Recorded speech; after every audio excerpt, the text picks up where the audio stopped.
Hey everybody! Hey everybody, it's me, Nightmare Foxy! And today, we're going to be reacting to my trip to Japan. What my trip to Japan was like. By Jaden Animations. Make sure to subscribe to her channel. And mine too. Make sure to leave a like, subscribe, hit the notification bell, never want to miss. And I gotta do that to Jaden's channel too, you can do that too, if you want, but please, I need subscribers. Anyway, also do that to Jaden's channel, because this is the person I'm reacting to, because why not?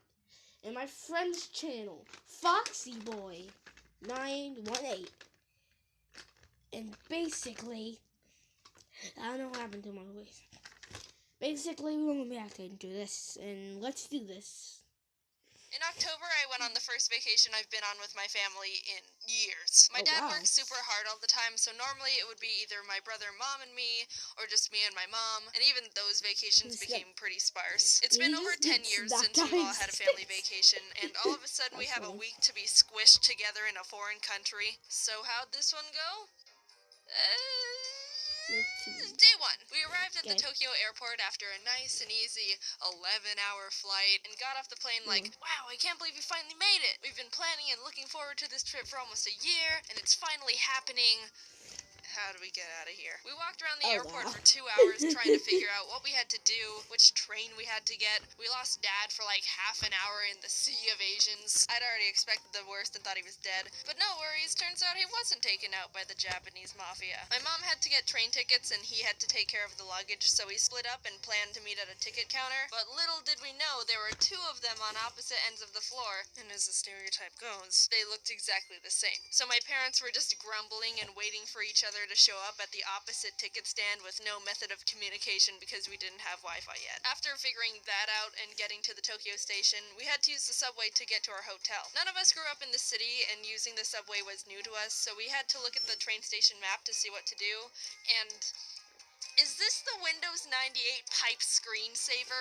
What is this? Yes. Props to people who use the Metro daily, or even just know how to figure that stuff out, because that's like a whole Bill Gates secret code, and the consequence of making a mistake is paying to be plopped in an area you never wanted to be at in the first place. We didn't even know how to start reading the map, so my dad resorted to the only logical option.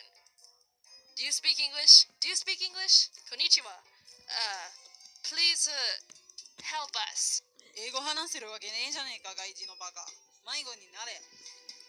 A good 90% of the time we were lost and not knowing where to go, so my dad would keep walking up to random Japanese people and trying to communicate with them in English, even though we were in a country that doesn't speak English. And when they obviously wouldn't understand, he would just try to say it all again, but slower. Like that was gonna make a difference. But we found a guy named Paul who helped us out. Thank you, Paul. Konnichiwa. Japan is super different from the States. I didn't really know what to expect, but my mom and I were super hyped after experiencing and learning about the culture. Dad and Jax, not so much, but they liked the food. So here's what happened. First morning, woke up early to do a Tokyo bus tour. This time, after our best friend Paul taught us the ropes, we were experts at navigating the subway.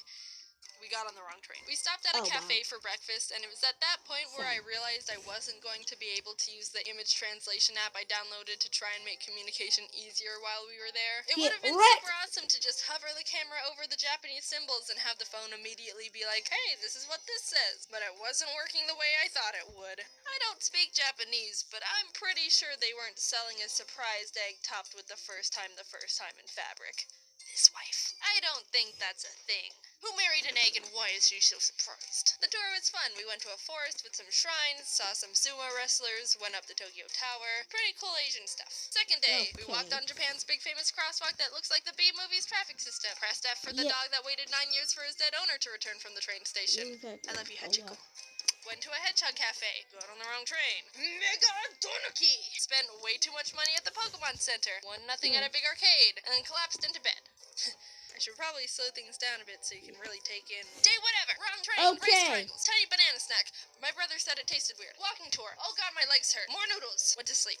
We had another bus tour around Kyoto, and one of the stops was this 1,000 golden statues temple that was really cool, and we learned about a bunch of gods, one of which I, a Pokemon master, already recognized since it was the inspiration behind Thundurus.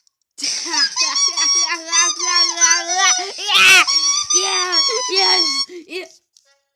Baby's skin is absorbent. Why? Her skin can actually Just soak up why? bugs. It doesn't. That's why I use Pampers. Pampers Okay, guys, I guess so. Drier and healthier. The health of your baby's skin starts with I'm back! Ow.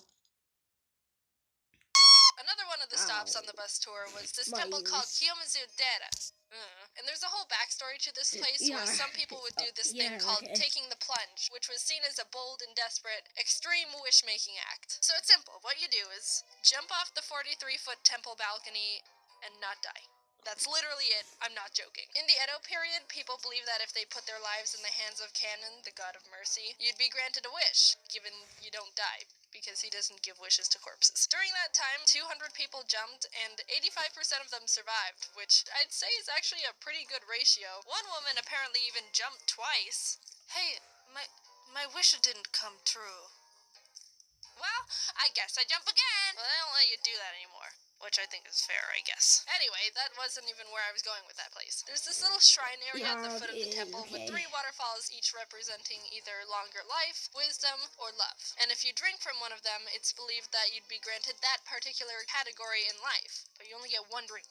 Thirsty hoe. So I go up there with my long cup on a stick you get, and was watching what everyone else was doing. They would get the water in the cup, wash one hand at a time, then pour some water into one hand to drink from, and let the rest drip into the pool below. Anyway, cutting to the chase, basically, you're in the presence of some pretty intense wisdom right now. Also, there wasn't any place to dry your hands afterwards, so I got wisdom water all over my pants. After that, we saw the 1,000 red gates. You're allowed to walk under them, but apparently it takes like 3 hours to get through them all, and we didn't have that time, so we walked under like 10 and called it a day. After waking up with some French toast that was lightly dusted with a pound of sugar, my mom and I went to the Studio Ghibli Museum. I can't express how incredible that place was. I would recommend it to anyone who has an appreciation for Ghibli, or animation, or art, or anything. I'd show you how mesmerizing it is in there, but there's no filming or photos allowed inside, so no spoilers here. I'm a child of the law. But I did snag this picture of the kids' play area because I thought it was adorable, and sometimes you just gotta break the rules when it's important, okay? We went to a conveyor belt sushi place, and Mom had never been to one before, so she got overwhelmed and just immediately grabbed like 5 random things. I've been to one once before, but my skills aren't anywhere near coordinated, so when I tried to put the wasabi bowl back, I ended up clogging a bunch of plates and ruining a section of the sushi harmony, and just being really obnoxious, and I felt really bad. The next day, we almost got on the wrong train. The wisdom juice is kicking in. We went to this famous Sega arcade with 8 floors. That was immensely intimidating. You know how you go to an arcade and there's always some Asian kid who's an absolute god at a game, and there's a little crowd watching because it's so mesmerizing and we're all pathetic? This is their hive. This is the enlightenment mountain they climb for 80 years and consume nothing but tears of tigers. Car racing, combat games, even the children were getting spit out the womb playing like monks. Look at this guy. I don't know what game this is or the objective here, but the aura around him is screaming, "Leave here and never come back! Unworthy rat." We were also introduced to this dance game I've never seen before called Dance Rush Stardom. It's like DDR, but with less arrows and 100% more late 90s Melbourne shuffling. My brother and I tried to play it, and it felt like the whole country was like, oh god, why are they here? They look Asian, but they're white as crackers. But we got a good kick out of it, so you know what, go konnichiwa yourself. Then we left and got on the wrong train. For the last night, we went to this robot show, and let me tell you, this place is insane. So the main attractions of the place are these giant flashy robots and stuff. But I gotta talk about these drinks and light bulbs they were selling. They were crazy with all their blinking colors and such. It was like a little rave in a cup. Like, dude, who comes up with this stuff? Benjamin Franklin wishes he did, I'll tell you that. You got to choose from like 4 drink choices, but most of them were alcohol, so I got this peach juice instead. I'm legally allowed to drink now, but I'm not the biggest fan, and who knows how outrageous the drink would have looked if I was a bit tipsy. Anyway, definitely one of the most insane things I saw, for sure. Top of the list of the entire show. Nothing compares to the Japan was so much fun, Okay, and it's thank you. become one of my favorite memories with my family. But the thing is, when I started this script, I wanted to briefly mention what we did so I could talk about how much trouble I had getting back home, because that was a whole Japan situation of memes classic and Jaden what I thought you would we're enjoy. But talking here I am about. on page 4 of the script, and I haven't been able to talk about anything. I don't like breaking stories into different parts, but we're not animating a 20-minute video. I'd rather put my hands in the life of canon. Twice. So yeah, see you in a few weeks with that. Hi, are you Sarah? Sarah? Oh my god, it's Kris Jenner! Did you just attack my village? Okay, everyone, I guess that's the reaction. And we're ending it off with the ad. That's just great. And if you want me to react to part 2, if there's a part 2, I'm not completely sure if she ever made it. Probably, maybe not. I don't know. I don't care.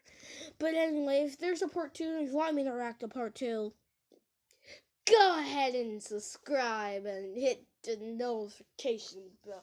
Like the video, please, and view it, please, and share it with your friends if you can. Yeah, I'm desperate. And also, yeah, once I learn actually how to,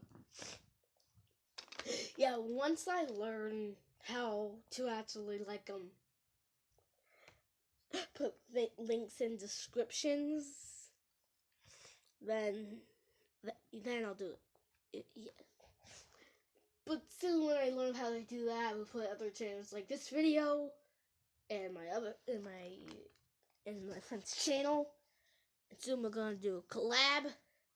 Not sure when that's gonna happen, but anyway. And I'll see you guys next time. Bye. Bye. Wait. What are you doing? Puppet now. Puppet. Bye.